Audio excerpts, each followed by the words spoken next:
Merci Marc Potvin. Et justement, on va continuer à parler ensemble du Tour de France 2019. C'est l'actualité du week-end, mais de ce lundi aussi. Il s'est terminé aujourd'hui. On en parle avec vous, Julien Holz. Bonjour. Bonjour. Vous êtes co-auteur du livre « Les 100 histoires de légende du Tour de France ». Moi, j'ai une question. Est-ce que, comme beaucoup de fans, vous aussi, vous l'avez trouvé exceptionnel, ce Tour de France 2019 ? Ouais. Qu'est-ce que j'ai vibré pendant ces 21 jours. C'était purement extraordinaire. On a retrouvé le tour d'avant, le tour d'antan, une course de mouvement. Et le petit grain de sel supplémentaire, c'est évidemment les Français devant qui nous ont fait vibrer. C'était juste exceptionnel, extraordinaire. Alors, les Français qui nous font vibrer, mais finalement, à la fin, quand même, une petite déception, parce que Pinot abandonne, Alaphilippe n'est pas sur le podium. Oui. Un arrière-goût un peu amer, quand même ? Oui, en fait, le sentiment que j'ai, très personnel, c'est d'avoir vu les Anglais, enfin les Britanniques, le Team Ineos, anciennement Sky. J'ai l'impression que cette année, ils se sont cachés, contrairement aux autres années. Ils n'ont pas écrasé la course, mais ils sont sortis au bon moment pour renverser la table, à l'avant-veille de l'arrivée. Et j'ai une grosse frustration parce que c'est vrai que Thibaut Pinot a montré de très très belles choses dans les Pyrénées et il était vraiment capable de remonter, de réduire son écart dans les Alpes.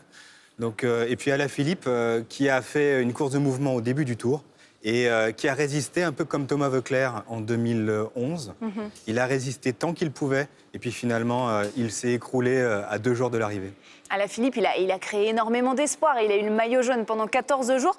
Le directeur du Tour de France, je vais le citer, Christian Prudhomme, disait à France Info, Julien Alaphilippe, il a changé les données du Tour de France 2019, sans nul doute. Il y a eu une envie extraordinairement forte qui a été créée d'avoir un Français qui gagne. Vous êtes d'accord avec ça ? Ça faisait longtemps qu'un coureur français n'avait pas provoqué autant d'engouement ? Oui, en fait, depuis l'ère Armstrong, juste après la Virenque-Mania, on s'était un peu résigné en disant c'est pas possible, il y a un cyclisme à 2 vitesses, c'est plus possible qu'un Français gagne le Tour.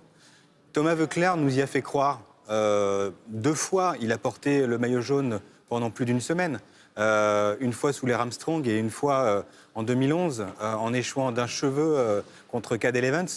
Et là, Alaphilippe, il nous a vraiment fait croire parce que non seulement il a été offensif dans les Vosges, en arrivant en France.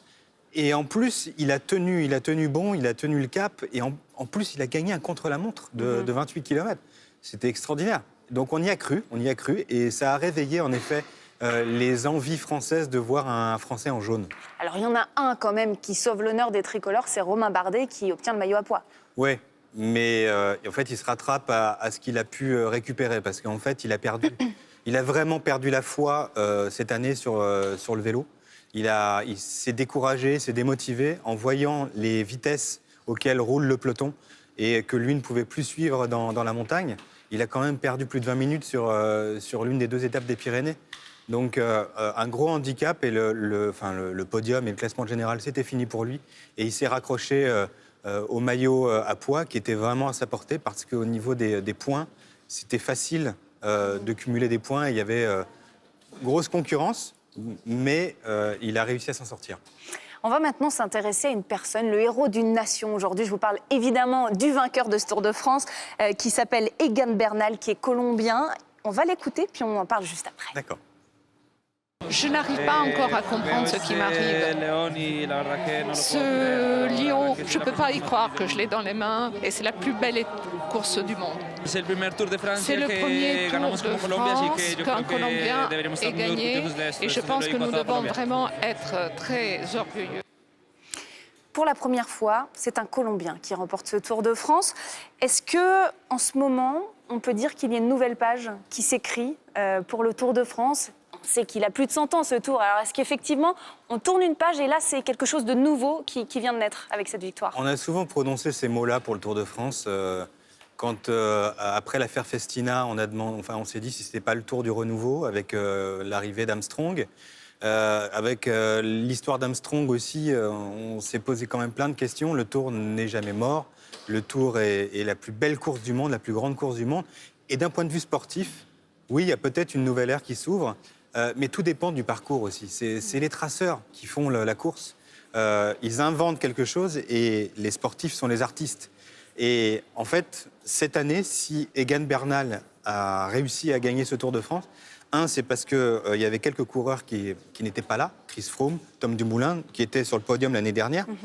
Et c'est aussi parce que lui est un très très grand grimpeur et qu'il y avait des arrivées, il y avait des passages de col à plus de 2500 mètres d'altitude. Et c'est aussi parce qu'il n'est pas mauvais en contre-la-montre et que contrairement à ses prédécesseurs colombiens, il est professionnel dans sa pratique du vélo. Les anciens, Herrera, Parra, ils avaient du mal à frotter, ils ne savaient pas se comporter dans les bordures. Et lui, il s'est parfaitement comporté en course, donc il est bien chaperonné par Dave Brailsford, le manager de Team Ineos, et il a de l'avenir. Ouais. Un mois à présent, pour terminer, ce Tour de France, il est 100% masculin. Pourquoi est-ce qu'il n'existe pas de pendant féminin ?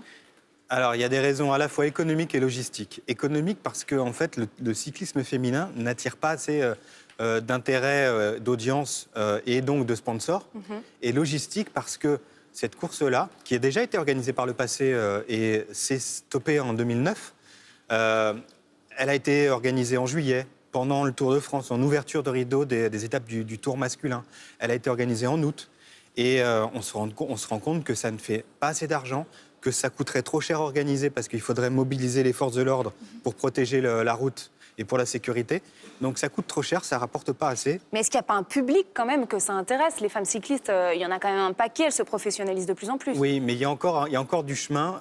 Le chemin qui a été parcouru par exemple par le football féminin n'a pas été parcouru dans le cyclisme par les instances fédérales. Le football féminin, il faut dire quand même que Sepp Blatter, en 1999, a dit « le football féminin est l'avenir du football mondial ». C'était il y a 20 ans. Et on a organisé en France la Coupe du Monde féminine cette année. Donc vous voyez, il y a 20 ans d'écart entre une volonté politique et une réalité économique. Merci beaucoup, Julien Holz, pour toutes ces informations et ce décryptage. Vous restez avec nous sur France Info. Il est temps pour moi de vous souhaiter une très belle journée. Puis je vous propose maintenant de faire un point sur la météo.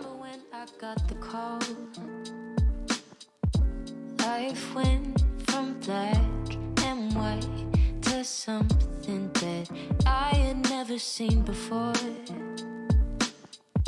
Your colors, they shine so bright on me.